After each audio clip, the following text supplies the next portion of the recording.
इस टॉपिक में हम डिस्कस करेंगे how to start as a seller. अगर हम दराज पे अपना बिजनेस स्टार्ट करना चाहते हैं, अपना अकाउंट क्रिएट करना चाहते हैं, तो हमें किन किन स्टेप से गुजरना पड़ेगा। यहाँ पर जो है हमने सिर्फ तीन जर्नलाइज स्टेप्स को शामिल किया है जिनसे हम ये समझ सकते हैं कि हमें किन किन स्टेप से गुजरना पड़ेगा। सबसे पहला जो स्टेप है वो है अकाउंट साइन अप का। जब भी हम दराज पे अपना कारोबार स्टार्ट करने का सोच रहे हैं या करने का इरादा रखते हैं, तो उसमें सबसे पहले हमें अकाउंट क्रिएट करना पड़ता है। अब अकाउंट जो है वो इंडिविजुअल क्रिएट किया जाए या बिजनेस अकाउंट क्रिएट किया जाए, ये आपके अपने ऊपर डिपेंड करता है।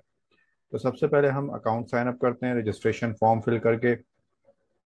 और जब हमारा अकाउंट साइन अप हो जाता है, तो उसके बाद जो है हम प्रोडक्ट को लिस्ट करते हैं, जो प्रोडक्ट हमने दराज के ऊपर सेल करनी है।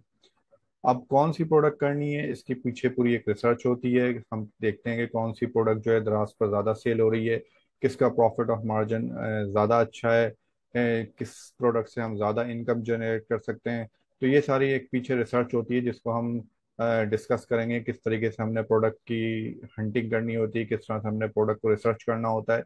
वो हम अपनी नेक्स्ट वीडियोस में डिस्कस करेंगे। तो जो सेकंड स्टेप होता है, आपने प्रोडक्ट जो है वो दराज के सेलर सेंटर पे लिस्ट करना होता है। जब आपके दराज पर सेलर सेंटर पर प्रोडक्ट लिस्ट हो जाती है और वो दराज की तरफ से अप्रूव भी हो जाती है, तो उसके बाद फिर जब आपके पास ऑर्डर आते हैं, तो वो ऑर्डर्स को आपने फुलफिल करना होता है, जो कि तीसरा स्टेप होता है। थर्ड स्टेप में क्या होता है कि जो ऑर्डर्स आते हैं उनको आप फुलफिल करते हैं। फुलफिल करने के जो भी प्रोसेसेस हैं वो हम आगे डिस्कस करेंगे। उसके बाद आप साथ साथ ये भी चीज़ देख रहे होते हैं कि हमने अपनी सेल्स को जो है वो किस तरीके से इंक्रीज करना है। तो उस पे जो है दराज पे मुख्तलिफ किस्म के टूल्स मौजूद हैं, मुख्तलिफ किस्म के मार्केटिंग स्ट्रेटजीज मौजूद हैं, जिनके थ्रू हम अपनी सेल्स को ग्रो कर रहे होते हैं।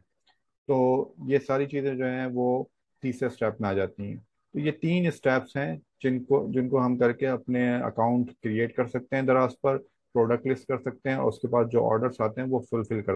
अच्छा, अब जो है हम दराज की पॉलिसीज पे बात कर लेते हैं। पॉलिसीज असल में होती क्या है। हम किसी भी मार्केट प्लेस पे अगर एज अ सेलर रजिस्टर्ड होना चाहते हैं, तो वो मार्केट प्लेस और आपके दरमियान यानी सेलर के दरमियान एक एग्रीमेंट होता है। उस एग्रीमेंट में होता क्या है, उस एग्रीमेंट में यही होता है कि उस मार्केट प्लेस की जो पॉलिसीज हैं उसको हमने फॉलो करना होता है। अब पॉलिसीज जो हैं वो डिफरेंट होती हैं और बहुत सारी किस्म की होती हैं, जिनको हम सबको हमें फॉलो करना होता है। लेकिन यहाँ पर मैंने समझाने के लिए कुछ पॉलिसीज का जिक्र किया है, जिसमें सबसे पहले जो यहाँ पर अभी लिखा हुआ है वो पेमेंट पॉलिसी लिखी हुई है। पेमेंट पॉलिसी क्या है, मतलब अगर आपने दराज के ऊपर अपने आप को एज अ सेलर रजिस्टर्ड किया है, तो आपको उसकी जो पेमेंट पॉलिसीज हैं उसको फॉलो करना होगा। फॉर एग्जांपल, आपकी प्रोडक्ट सेल होती है, अब आपको जो उसमें से पेमेंट मिलेगी वो किस तरह मिलेगी, ये दराज की एक पॉलिसीज है कि वो कितने प्रॉफिट ऑफ मार्जिन जो है वो अपना रखेंगे, किस तरह से वो टैक्स डिडक्ट करेंगे। अगर आपकी कोई प्रोडक्ट रिटर्न आ जाती है तो उस पर क्या शिपमेंट चार्जेस होंगे, नॉर्मल प्रोडक्ट की जो डिलीवरी हो रही है उसके शिपिंग चार्जेस क्या हैं। ये सारी उन्होंने एक पॉलिसीज बनाई हुई है जिसको हम स्टडी भी करेंगे और उस पॉलिसीज को हमें फॉलो करना पड़ेगा। इसी तरह से प्रोडक्ट गाइडलाइन पॉलिसीज है। अब आप कोई भी प्रोडक्ट जो है दराज पे सेल करना चाहते हैं, तो वो ऐसा नहीं है कि आप अपनी मर्जी से कोई भी प्रोडक्ट दराज पे सेल करना शुरू कर दें। दराज की एक प्रोडक्ट गाइडलाइन होती है कि ये प्रोडक्ट जो है वो प्रोहिबिटेड है और ये प्रोडक्ट जो है वो अलाउ है। तो जो प्रोडक्ट को दराज अलाउ करता है, हम उसी प्रोडक्ट को उस पर सेल कर सकते हैं। और जिन प्रोडक्ट्स को वो अलाउ कर रहा है, तो उसकी भी क्या रिक्वायरमेंट्स हैं कि किस तरीके से हमें उस प्रोडक्ट को लिस्ट करना है, किस तरीके से उसकी इमेजेस हमने लगानी है। ये सारी चीज़ें जो है प्रोडक्ट गाइडलाइन पॉलिसी में आ जाती हैं। इसी तरह से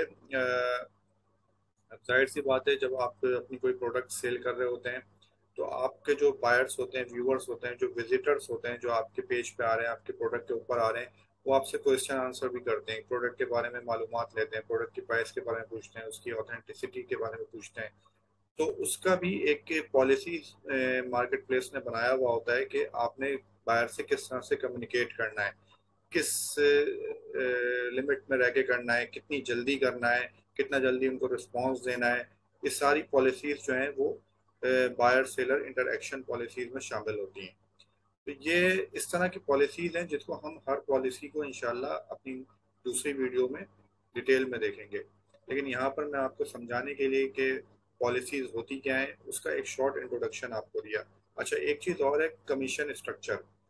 अब दराज पे हम कोई भी प्रोडक्ट सेल करते हैं तो हर कैटेगरी का अलग अलग कमीशन स्ट्रक्चर दराज ने बनाया हुआ है। फॉर एग्जांपल फैशन पे अगर वो 20% अपना मार्जिन रखते हैं, तो बैग्स वगैरह में हो सकता है, बैग्स या ट्रैवल बैग्स वगैरह में वो 10% रखते हैं। मोबाइल एसेसरीज में हो सकता है वो 5% रखते हो। इसी तरह से दूसरी कैटेगरी पे हम जाएं, किसी पे वो 15% रखते होंगे, किसी में 12% रखते होंगे। तो ये जो कमीशन स्ट्रक्चर है इसको भी हम डिटेल में देखेंगे, क्योंकि हमें पता होना चाहिए कि अगर हम कोई प्रोडक्ट दराज पे लॉन्च करने जा रहे हैं तो हमें ये पता हो कि दराज इसमें से कितना मार्जिन अपने पास रखेगा, ताकि हम अपना प्रॉफिट कैलकुलेट कर सकें। तो ये जो सारी चीज़ें थी आज हमने डिस्कस की हैं इंट्रोडक्शन ऑफ दराज में। ये एक बेसिक सा इंट्रोडक्शन था जिसमें हमने ई कॉमर्स का इंट्रोडक्शन भी देखा, द्रास का इंट्रोडक्शन भी देखा, द्रास के मॉडल्स को देखे, कौन कौन से मॉडल्स पे ये द्रास काम कर रहा है, द्रास की पॉलिसीज को देखा। अगर हमने द्रास पे अपनी शॉप ओपन करनी है तो हमें किन किन स्टेप से गुजरना पड़ेगा, उसको हमने देखा। तो ये सारी चीज़ें जो हमने आज देखी हैं इसको हम डिटेल में अपनी नेक्स्ट वीडियोस में देखेंगे। Thank you.